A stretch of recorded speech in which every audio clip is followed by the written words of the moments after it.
Hi friends, నమస్తే. Mahabalipuram part 3కి మీకిదే స్వాగతం. మహాబలిపురం యొక్క చారిత్రక నేపథ్యంతో పాటు అర్జున తపస్సు, కృష్ణాస్ బటర్బాల్, పంచరాధాల వివరాలను పార్ట్ 1 మరియు పార్ట్ 2లో చూశారు కదా. ఈ వీడియోలో మహాబలిపురంలో చూడాల్సిన మరికొన్ని ప్రదేశాలను చూద్దాం పదండి. ముందుగా వరాహ మంటపం.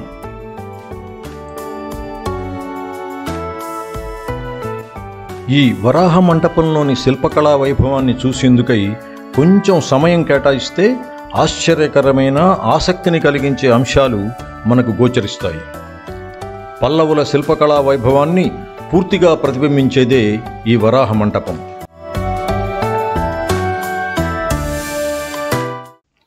ఈ వరాహ మంటపంలో మహావిష్ణువు యొక్క 2 అవతారాలను మనం చూడవచ్చు. మహాప్రళయ సమయంలో భూదేవిని రక్షించడానికి మహావిష్ణువు వరాహ రూపంలో అవతరించిన సందర్భం ఈ శిల్పం.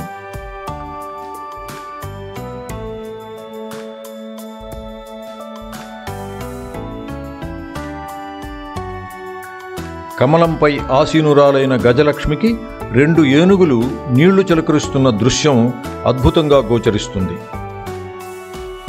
అసురుడైన బలిని అధిగమించే త్రివిక్రముని కుడివైపున మనం చూడవచ్చు.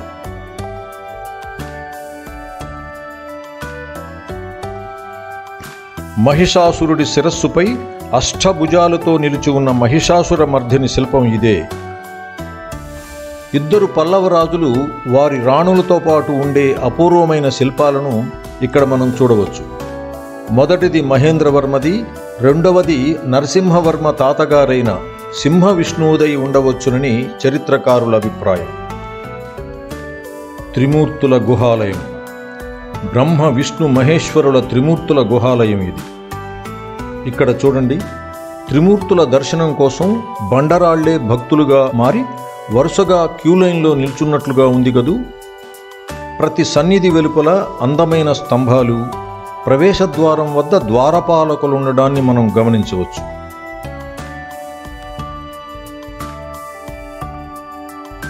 గర్భాలయం కింది భాగంలో భక్తులు, పైభాగంలో దేవతల శిల్పాలు మనకు కనపడతాయి. బ్రహ్మదేవునికి 4 ముఖాలు అయినప్పటికీ ఇక్కడ ఆయనకు 1 ముఖమే ఉంటుంది. మధ్యలో ఉన్న శివాలయం లోపల శివలింగాన్ని మనం చూడవచ్చు. సాధారణంగా శివాలయాల్లో రాతితో చేసిన ఆకారం ఉండదు, లింగం మాత్రమే ఉంటుంది. అయితే ఇక్కడ మాత్రం చతుర్భుజాలతో పరమశివుడు ఆజానుబాహుడులా దర్శనమిస్తున్నారు.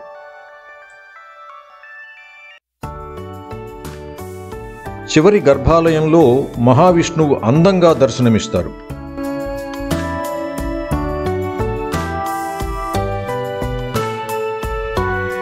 గర్భాలయం వెలుపల బండరాయి ఓ భాగాన అందంగా చెక్కబడిన దుర్గాదేవి శిల్పం దర్శనమిస్తుంది.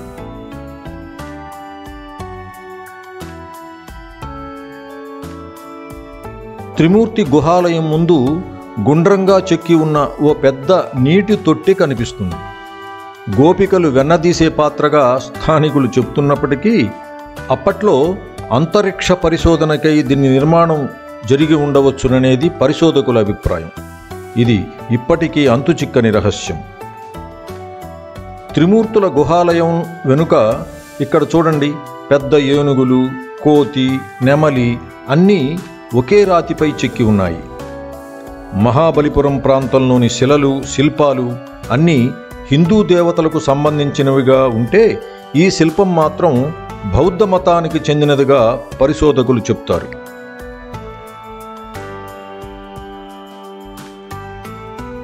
రాయగోపురం.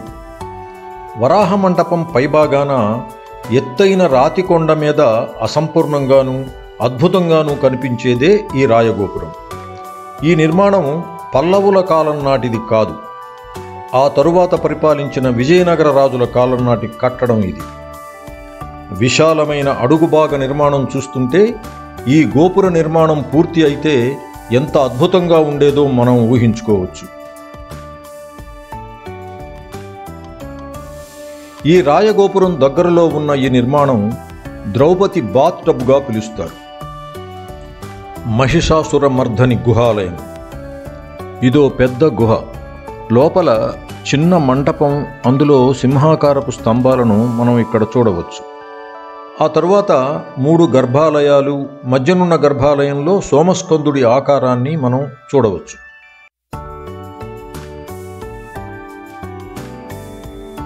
ఈ గుహలో మనకు అద్భుతంగా కనిపించే శిల్పాలు 2 ఉన్నాయి. మొదటిది యుద్ధానికి సిద్ధమవుతున్న మహిషాసురమర్ధని శిల్పం. ఇందులో మహిషాసురుని అమ్మవారు హతమార్చే దృశ్యాన్ని శిల్పులు అత్యంత రమణీయంగా చెక్కిన వైనం మనకు ఆశ్చర్యాన్ని కలిగిస్తుంది. అష్టభుజాలు, వివిధ ఆయుధాలతో ఉన్న అమ్మవారిని చూడవచ్చు. ఇక రెండవది 5 తలల సర్పాన్నే తల్పంగా చేసుకొని ఆనందంగా నిద్రపోతున్న మహావిష్ణువు శేషశయనం. ఓవైపు ఉగ్రరూపంలో ఉన్న మహిషాసురమర్ధని, మరోవైపు ప్రశాంత చిత్తుడైన మహావిష్ణువు శేషశయన దృశ్యాలను ఇక్కడ మనం చూడవచ్చు. ఇది friends Mahabalipuram part 3 video. Next వీడియోలో మహాబలిపురంలోని మరికొన్ని ప్రదేశాల వివరాలు తెలుసుకుందాం. Thank you for watching. Have a good day.